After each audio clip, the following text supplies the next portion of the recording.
Samuel Dantas, Ana Paula Mendes, Antônio Carlos, P. Silva, Clara Souza, Camila Marques, MR Amigos para Sempre, Cláudia Motola e Blade Kindred. E se você também quer estar recebendo um salve do canal INS Oculto, escreva a palavra sobrenatural nos comentários deste relato.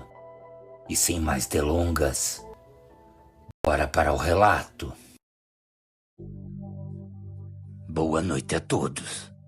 Me chamo Ramiro José, mas sou bastante conhecido na região que moro, somente por Zé. Para que vocês venham a estar entendendo todo este acontecimento, voltaremos alguns anos atrás, época em que eu me encontrava com 28 anos. Eu e minha família morávamos em um sítio que ficava localizado na cidade de Tupã, estado de São Paulo. Durante aqueles dias entre boa parte dos vilarejos, existia um grande alvoroço, pois era época de carnaval. Eu e meus irmãos tínhamos sido convidados para um baile que iria acontecer na cidade. Tão logo chegou a noite tão esperada, nosso pai nos chamou para nos aconselhar e também ter um dedinho de prosa com a gente. Então ele nos advertiu para não voltarmos muito tarde, pois segundo ele, seria noite de lua cheia e era perigoso ficar perambulando tarde da noite pelas estradas da região. Seguindo seu pedido, eu e meus irmãos concordamos que até as 2 da madrugada retornaríamos para casa. Como meu velho pai sempre falou e também nos ensinou, o tratado não sai caro. Eu sabia que às 2 da manhã o entregador de frangos chegaria em nossas terras. E eu tinha me comprometido a ajudar no descarregamento e no carregamento dos frangos, que iriam para a granja de nossa família. Meu pai somente concordou com a sua cabeça. Então, no exato momento em que eu e meus irmãos saímos de nossa casa, o filho mais velho do nosso vizinho correu em nossa direção e nos perguntou se poderia estar nos acompanhando até a festa. Eu e meus irmãos concordamos e falamos que sim. Então ele rapidamente retornou para sua casa para se arrumar. Aquele fim de tarde já vinha se pondo no horizonte. As horas se aproximavam das 6h30 e não demoraria para que aquela tarde logo desse lugar à noite. Então esperamos por 10 minutos e nada dele aparecer. Acabei falando para meus irmãos irem na frente, que eu iria esperar mais um pouco, depois nos encontraríamos no baile. As horas foram se passando e nada do rapaz aparecer. Então, quando foi 22h40 da noite, eu resolvi seguir o meu caminho. Como eu conhecia muito bem os caminhos daquela região, eu acabei indo a pé e não via a hora de chegar no meu destino. Mas em determinada parte do trecho que eu fazia, eu acabei encontrando o caminhão que faria o descarregamento dos frangos em nossa granja. Como meu pai já era um homem de bastante idade e não conseguiria fazer aquele serviço sozinho, eu acabei retornando com o caminhão. Tão logo o caminhão se alinhou com o local do descarregamento, eu e meu pai começamos com o trabalho. Carregamos os frangos da primeira granja e também transferimos as aves mais velhas para as outras 2. Desta forma, a primeira granja ficou vazia e pronta para receber a nova encomenda. Devido ao tempo que passamos trabalhando, não nos demos por conta. O horário já vinha se aproximando das 2 horas da manhã. Então, seguido do término, o caminhão seguiu o seu destino. Eu e meu pai desligamos as luzes das granjas 1, 2 e 3. E seguido disso, retornamos para nossa casa. Devido ao cansaço de uma noite bastante cansativa de trabalho, fomos para nossos quartos. Mas bastou alguns minutos depois que eu me deitei para que começasse um alvoroço em uma das granjas. Cheguei até mesmo a pensar que era porque os novos frangos estavam estranhando o ambiente. Mas não demorou muito para ouvir o meu pai me chamando. Ele acreditava que alguma coisa estava errada e deveríamos averiguar o que estava acontecendo. Meu pai sempre foi uma pessoa bastante precavida, e devido ao horário, ele resolveu carregar seu revólver e levar junto. Chegando próximo das granjas, era possível sentir um odor muito forte, que chegava ao ponto de arder nossas narinas enquanto respirávamos. Tudo aquilo chamou a nossa atenção. Como as granjas ficavam próximos do chiqueiro dos porcos, pensamos que o odor só poderia ser de lá, e continuamos caminhando até a porta de entrada.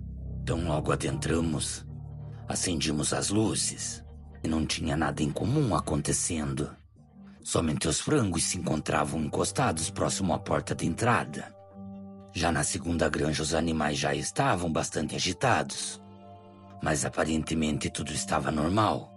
Mas então, quando chegamos na terceira e acendimos as luzes, aos fundos era possível notar que existia um buraco na tela de proteção que circulava toda a granja.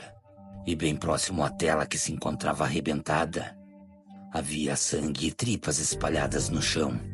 Dentro daquele lugar havia ocorrido uma verdadeira chacina. Algumas aves que ainda restavam naquele lugar correram em nossa direção. E a impressão que eu e meu pai tivemos é que as aves tentavam fugir de algo. Não demorou muito para que meu pai acabasse vendo uma mão grande e completamente esquelética. Então, pouco a pouco, eu vi algo que foge à compreensão humana de entrar à granja. De uma única vez, aquela coisa pegou duas aves que se encontravam mortas ao chão. E conforme caminhava lentamente em nossa direção, ela também esmagava a cabeça das aves com as suas mãos. Aquela criatura parecia tentar nos intimidar. O que vimos durante aquela madrugada era um animal enorme. Sua aparência era a de um grande cão negro. Seus olhos pareciam brilhar em um tom avermelhado. Então aquela criatura infernal passou a nos encarar e também rosnava, parecendo que estava desafiando a nós dois.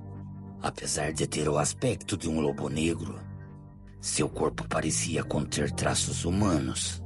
Outro ponto que acabou diferenciando aquele ser de qualquer outro animal é o fato daquilo caminhar em nossa direção como se fosse uma pessoa. Ou seja, aquilo andava em pé. Pouco a pouco aquele demônio foi se aproximando. Então, tão logo ele ficou a poucos metros à nossa frente, ele acabou se colocando em posição de ataque. E antes que o pior acontecesse, meu pai sacou o seu revólver e disparou contra o animal, o ferindo no braço. Um dos tiros também pegou de raspão em sua cabeça. Eu, por vez, se encontrava completamente paralisado de medo. E com muito custo também saquei a arma. E tão logo disparei e arranquei um pedaço da orelha esquerda do animal. No momento em que ele ser acabou sendo atingido, saiu urrando da granja e acabou desaparecendo pelo canavial que existia aos fundos da granja. Somente depois de um bom tempo ter se passado, eu e meu pai voltamos para casa.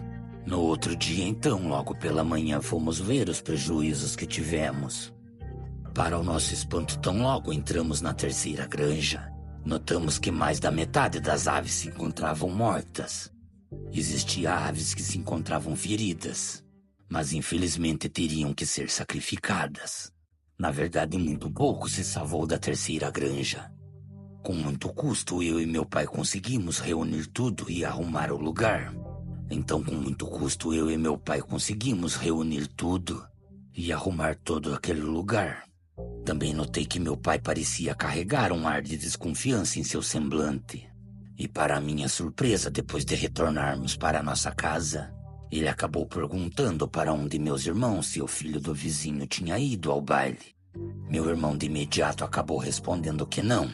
Então meu pai, neste momento, somente passou a mão em seu rosto e pareceu ficar ainda mais preocupado. Devido à perda de muitas aves, meu pai achou melhor irmos até a cidade e fazer uma nova encomenda de frangos. E tão logo chegamos no armazém, enquanto eu olhava algumas ferramentas, meu pai conversava com o dono do estabelecimento.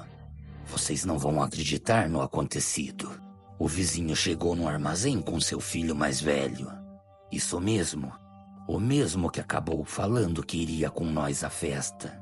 O vizinho chegou no armazém com seu filho. O mesmo estava com o braço envolto em uma tipóia. Em sua cabeça havia um corte que precisou levar alguns pontos. E o mais incrível desta situação era a sua orelha. É isso mesmo que vocês imaginaram. Estava faltando um pedaço da orelha esquerda. Então, depois dessas surpresas se revelarem a nós, eu e meu pai subimos na nossa carroça e voltamos para casa.